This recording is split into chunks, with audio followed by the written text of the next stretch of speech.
Everyone, welcome back to my channel security concept. तो ये हमारी विंडोज़ सिक्योरिटी सीरीज चल रही है, जिसमें हमने अभी तक 10 लैब्स को डिस्कस कर लिया है। लास्ट वीडियो में हमने मैक्रो डॉक्यूमेंट्स के बारे में पढ़ा था कि कैसे हम एक मेलिशियस डॉक्यूमेंट क्रिएट करते हैं with the help of Meta exploit module. तो आज की जो लैब है वो प्रिविलेज एक्सलेशन पे है।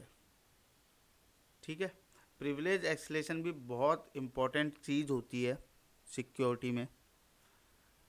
ये दो टाइप के होते हैं बेसिकली, एक वर्टिकल और एक हॉरिजॉन्टल। तो अगर हम किसी एग्जांपल से मैं आपको बताऊं, तो जैसे फेसबुक होता है, तो फेसबुक में क्या होता है, नॉर्मल यूज़र्स होते हैं, आप और मैं टाइप के नॉर्मल यूज़र होते हैं। अगर मैं किसी भी इशू के कारण, किसी भी मिसकॉन्फ़िगरेशन के कारण आपका अकाउंट में पोस्ट देख पा रहा हूँ या पोस्ट कर पा रहा हूँ, फ़ोटोज़ अपलोड कर पा रहा हूँ या आपकी चैट देख पा रहा हूँ, तो this is called horizontal privilege acceleration. Horizontal privilege acceleration same privilege पे होता है जब दोनों यूज़र्स की सेम प्रिविलेज होती है। ठीक है, ये था हॉरिजेंटल प्रिविलेज एक्सलेशन। दूसरा होता है वर्टिकल प्रिविलेज एक्सलेशन। उसमें क्या होता है, जब एक नॉर्मल यूज़र प्रिविलेज को एक्सक्लेट कर सके एडमिन की। समझ रहे हो आप? पहले वाले में क्या था, नॉर्मल, दोनों नॉर्मल यूज़र थे, सेम प्रिविलेज के यूज़र थे। तो एक यूज़र वन यूज़र टू का फेसबुक अकाउंट देख पा रहा था, उसमें उसकी चैट देख पा रहा था, जो प्रिविलेज खाली यूज़र टू को है, पर यूज़र वन भी देख पा रहा है, यूज़र वन भी उसमें अपलोड कर पा रहा है।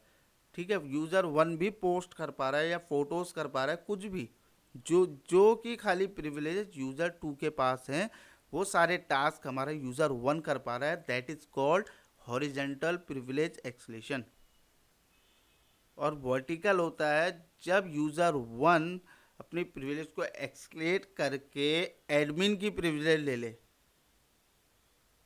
तो that is called vertical privilege acceleration.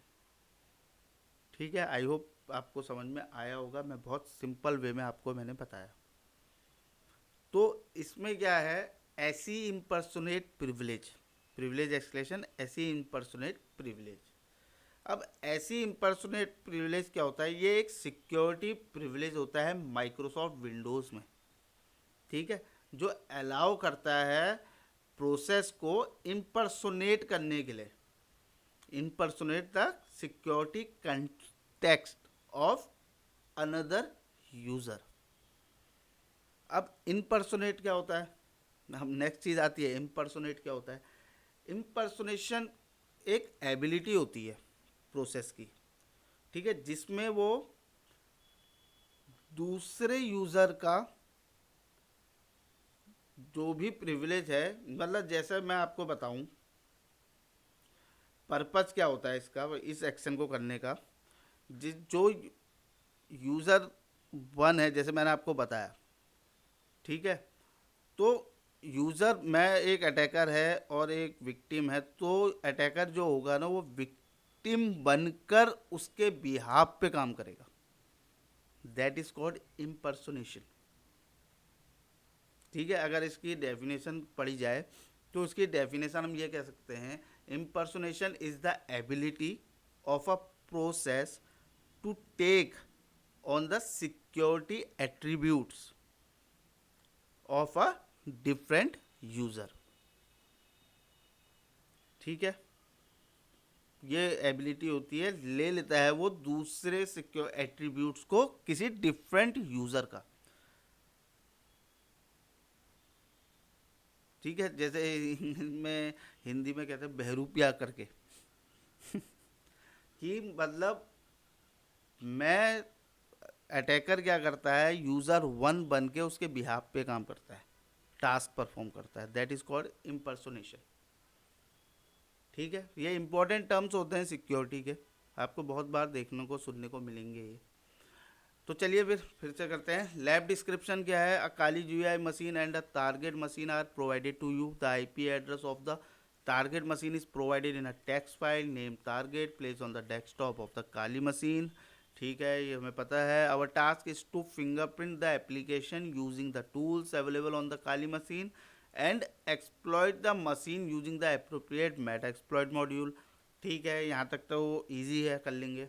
Then perform privilege escalation to read the flag placed in, इस वाले लोकेशन में हमारा फ्लैग रखा हुआ है। ठीक है, फिर ऑब्जेक्टिव है exploit the application and read the flag. तो जैसा इसने बताया है इतना इजी तो होगा नहीं कि जो exploit the application and read the flag, ये तो हम बहुत बार कर चुके हैं। इसमें कुछ प्रिविलेज का इशू आएगा, मैंने भी अभी तक ये करी नहीं है लैब।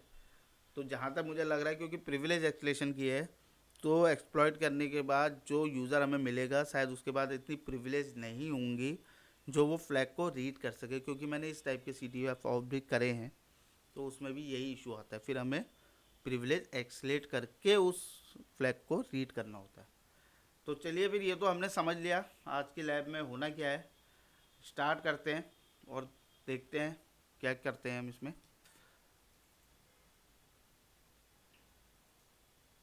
ठीक है, तो ये हमारा टर्मिनल ओपन हो गया है। सबसे पहले जो वो हमसे कह रहा था, तो हमारी जो टारगेट का एड्रेस होगा रूट के डेस्कटॉप में है, टारगेट नाम की फाइल के अंदर। ये है हमारा टारगेट का IP। इसको नोट डाउन कर लेते हैं। कॉपी,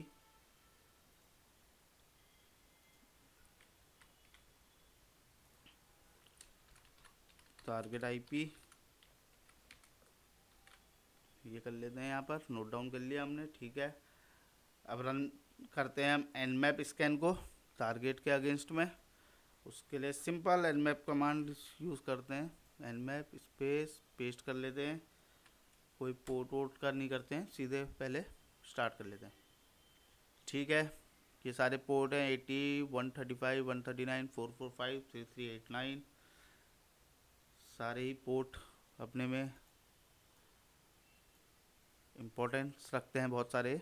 80, 139, 139, 445, 3389। सब हम देखते हैं पोर्ट 80 में क्या वर्जन चल रहा है। ठीक है, तो वर्जन फाइंड आउट करने के लिए हम करते हैं nmap -s V space port specific port है 80, उसको नोट डाउन कर लेता हूँ और टारगेट का IP पेस्ट कर लेता हूँ। एंटर करते हैं, देखते हैं कौन सा वर्जन रन कर रहा है इसमें।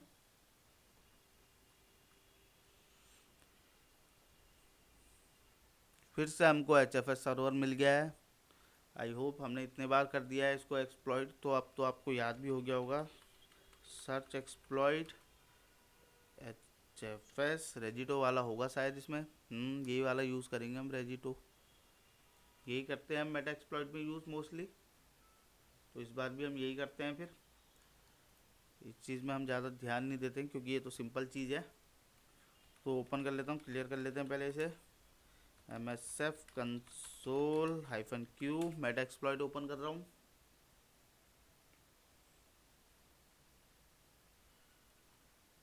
ओपन हो गया है, लोड कर लेते हैं एक्सप्लॉइट को अपने। यहाँ तक तो आप सबको समझ में आ ही रहा होगा, अगर आप मेरे वीडियोस देखते हैं तो ये हमने बहुत बार कर दिया है। मोस्टली हम यही करते हैं सबसे पहले जब एक्सप्लॉइट करना होता है, जब मेटा एक्सप्लॉइट यूज़ करते हैं। सो ऑप्शंस देख लेते हैं, रिक्वायर्ड ऑप्शंस कौन से हैं। आर होस्ट है, तो आर होस्ट कर देता हूँ मैं फटाफट। आर होस्ट स्पेस पेस्ट कर देते हैं, कॉपी था शायद। सेट कर दिया। नेक्स्ट एक्सप्लॉइट कर देते हैं इसको, फिर देखते हैं क्या मिलता है हमको। मेटा बेटा सेशन मिलना चाहिए, मिल गया, ओपन हो गया।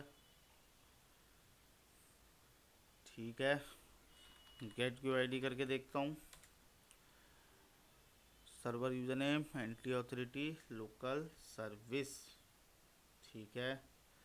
सो we have successfully exploited HFS server and we are running as a local service, ठीक हो गया।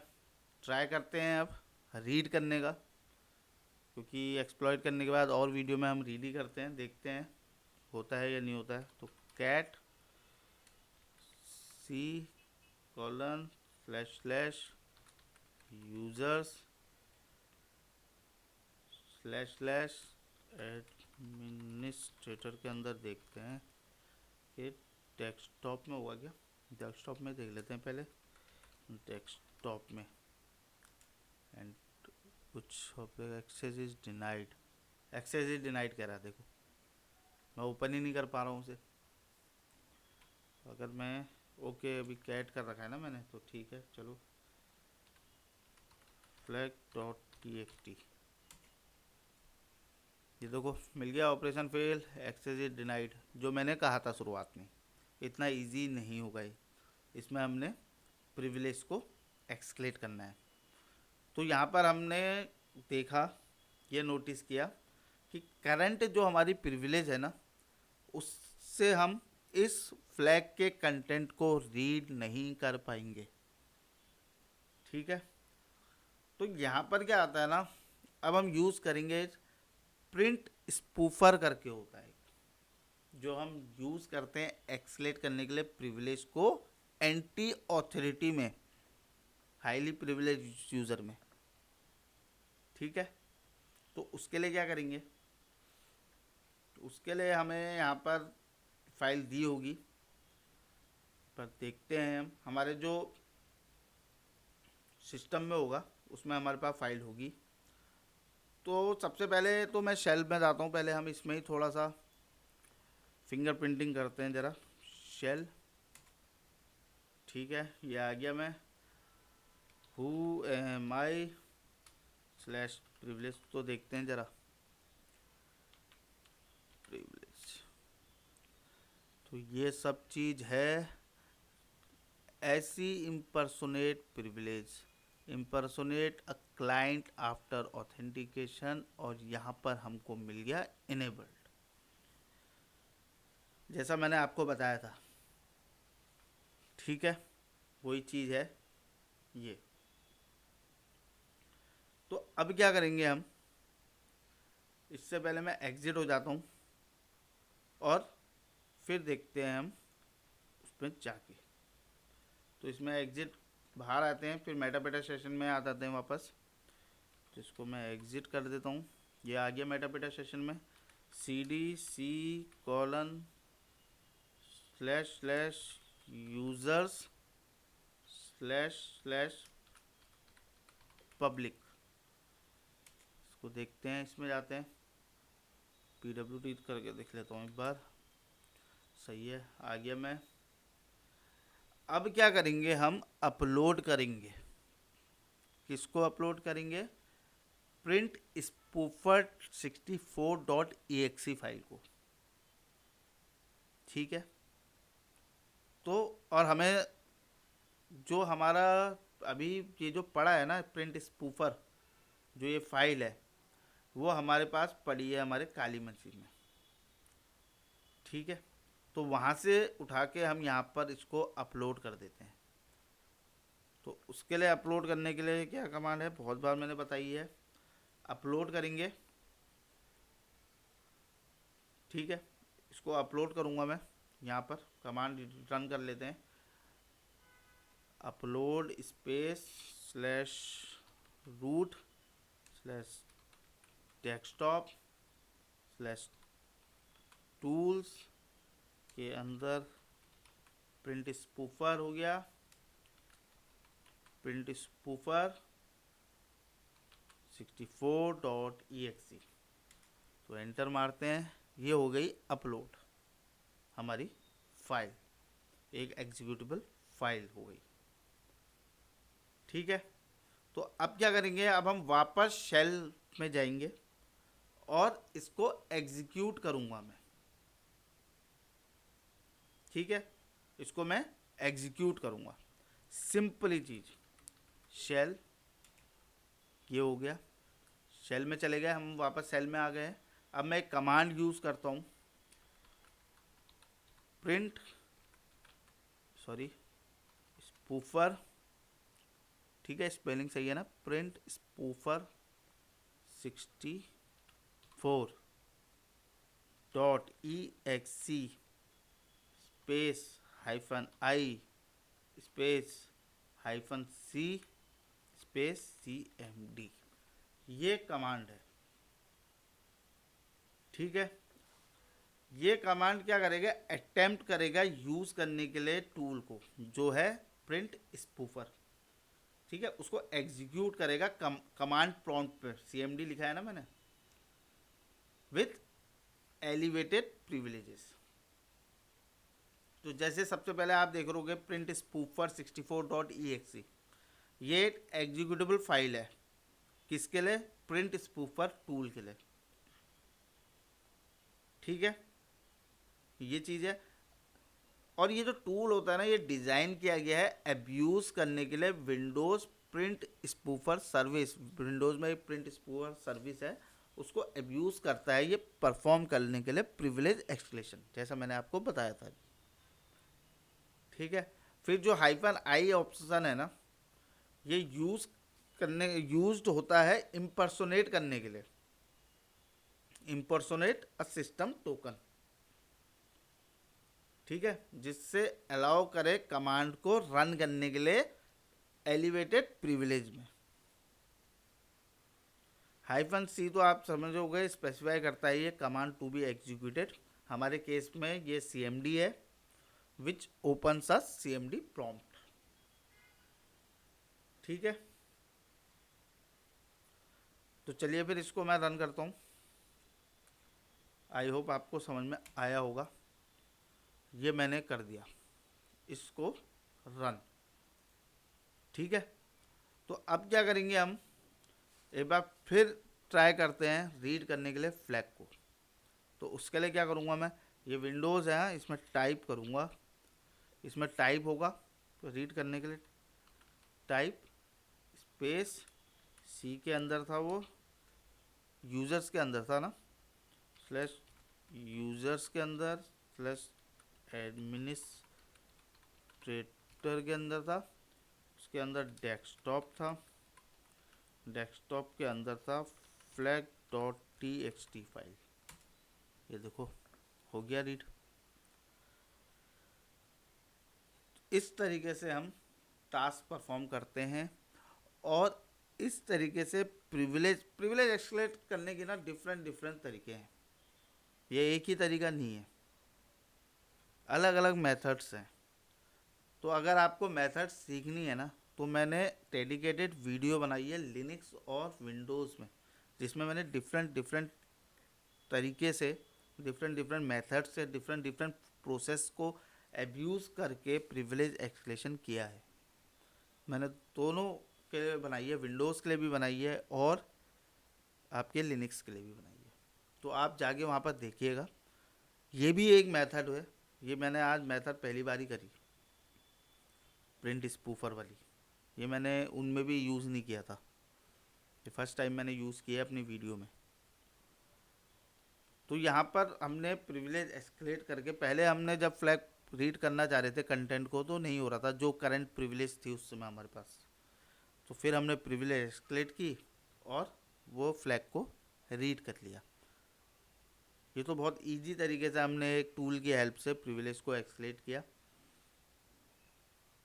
थोड़े और उस वीडियो में आपको थोड़े और डिफरेंट और थोड़े टफ मेथड्स भी दिखेंगे प्रिविलेज एस्केलेट करने के। उसके लिए आपको विंडोज़ और लिनक्स की थोड़ी नॉलेज होनी चाहिए, तो आपको ईजिली समझ में आ जाएंगी वो।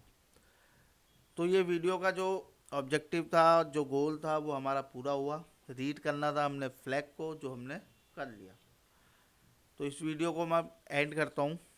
आई होप ये वीडियो आपको इन्फॉर्मेटिव लगी हो। If you like my video, please subscribe my channel, hit the like button and share your feedback in comment section. Thank you.